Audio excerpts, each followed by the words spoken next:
أعوذ بالله من الشيطان الرجيم وإذا قيل لهم اسجدوا للرحمن قالوا وما الرحمن أنسجد لما تأمرنا وزادهم نفورا وقال رسول الله صلى الله عليه وسلم المرء مع من أحب أو كما قال عليه الصلاة والسلام اللهم صل على محمد وعلى آل محمد كما صليت على إبراهيم وعلى آل إبراهيم إنك حميد مجيد اللهم بارك على محمد وعلى آل محمد كما باركت على إبراهيم وعلى آل إبراهيم إنك حميد مجيد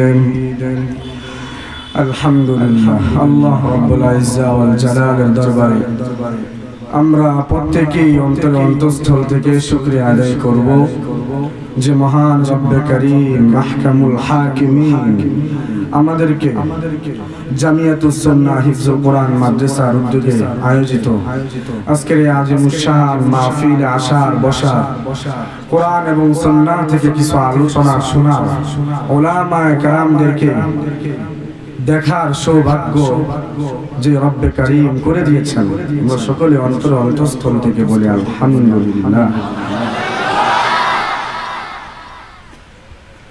আল্লাহ রাব্বুল ইজ্জা ওয়াল জালাল আমাদেরকে এই দুনিয়াতে পাঠিয়েছেন কিছু নিয়ম নীতি কিছু নীতিমালা দিয়ে এবং কিছু আশা নিয়ে রব্বে কারীম আমাদেরকে এই দুনিয়াতে সৃষ্টি করছেন। কেমন করে সৃষ্টি করছেন? উনি কোরআনের এক আয়াতে বলতেছেন লাকাদ খালাকনাল ইনসানা ফি আহসানি তাকওয়িম। সবচেয়ে সুন্দর সবচাইতে দেখতে সুন্দর মায়া ভরা এবং যাকে দেখলে আল্লাহ রাব্বুল ইজ্জা ওয়াল জালাল যে কত বড় খালেক এটা চেনা যায়।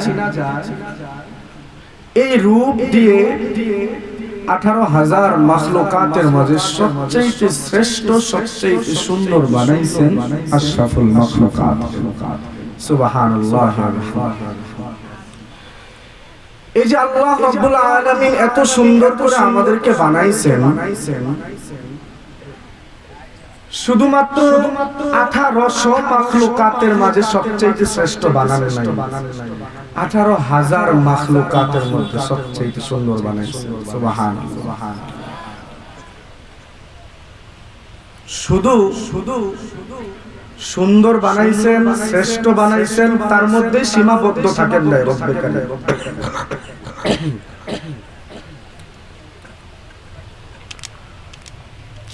এই লাইটটা অফ করে দাও।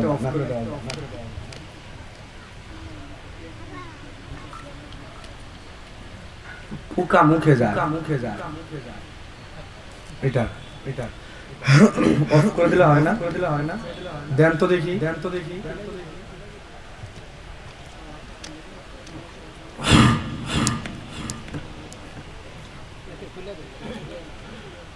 এই 18,000 মাখলুকাতের মধ্যে শ্রেষ্ঠ তো বানাইছেন রব্বে কারীম, সাথে সাথে শেষ নবীর উম্মত হিসাবে আল্লাহ রাব্বুল আলামিন আমাকে আর আপনাকে কবুল করছেন।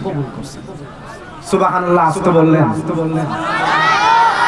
একটু আলু কম থাকে, দেখা যায় না। আমি আপনাদেরকে সুন্দর করে দেখি। আলহামদুলিল্লাহ। এই শ্রেষ্ঠ নবীর উম্মত, আমরাও শ্রেষ্ঠ উম্মত। এমন নবীর উম্মত, যেই নবীর উম্মত হওয়ার জন্য ১.৫ লক্ষ কিংবা কোন রিওয়ায়াতে ২.৫ লক্ষ নবী ও রাসূলগণ আল্লাহ পাকের কাছে দোয়া করছেন এই নবীর উম্মত হওয়ার জন্য। আর কাউকে আল্লাহ রাব্বুল আলামিন সুযোগ দেন না। সুযোগ দিয়েছেন কাকে? হযরতে ঈসা আলাইহিস সালাম। অনেকেই বলে যারা মুমিন মুসলমান না, অথবা এমন মুমিনও আছে শুধু মুসলমানদের ঘর থেকে জন্ম নিছে কিন্তু আল্লাহকে ভালোভাবে চিনে না, আল্লাহকে এটা ভালো করে জানেই না। ওই ব্যক্তিকে যদি আপনি জিজ্ঞাসা করেন হযরত ঈসা আলাইহিস সালাম আবার আসবেন উম্মত হয়ে না নবী হয়ে, কি উত্তর দিবে? তার উত্তর হবে নবী হয়ে। কারণ যে আমার আল্লাহকে চিনে না, আল্লাহকে এটা জানে না, সে আমার হযরত ঈসা আলাইহিস সালাম যে উম্মত হয়ে আসবে এটা জানবে কি করে? সেজন্য এত নবী ও রাসূলরা যারা আল্লাহর প্রেরিত রাসূল, নবী, মনোনীত বান্দা, যাদেরকে আল্লাহ ভালোবেসে অন্যের হেদায়েতের জন্য, হেদায়েতের রাস্তা দেখানোর জন্য দুনিয়াতে পাঠাইছেন, ওনারা দোয়া করার পরেও যেই নবীর উম্মত হইতে পারেন না, আমাকে আর আপনাকে আল্লাহ রাব্বুল আলামিন ওই নবীর উম্মত বানায় দিয়েছেন। আল্লাহ রাব্বুল আলামিন কোরআনে বলেন ওয়া মা খালাকাতুল জিন্না ওয়াল ইনসা ইল্লা লিয়াবুদুন। বান্দা, আমি তোমাকে সৃষ্টি করছি, জিনকে সৃষ্টি করছি আমার ইবাদত বندگی করার জন্য। অন্য কোন মানুষ কিংবা মূর্তির কিংবা এমন কোন জিনিস, যে জিনিসের সাথে আল্লাহকে শিরিক করলে তুমি মুমিন থেকে কাফের হয়ে যাইবা, এমন কোন ব্যক্তির পূজা কিংবা পীরের পূজা করার জন্য, ইবাদত করার জন্য আমি আল্লাহ তোমাদেরকে বানাই নাই। তাহলে কোন পীরের কাছে যায় কি করা যাইব? মাথা নত করা যাইব।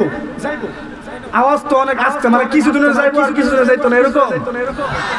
এই কথার ভিতরে কনফিডেন্স থাকতে হবে না, আমার আল্লাহ এক, তার সাথে কোনো শরীক নাই।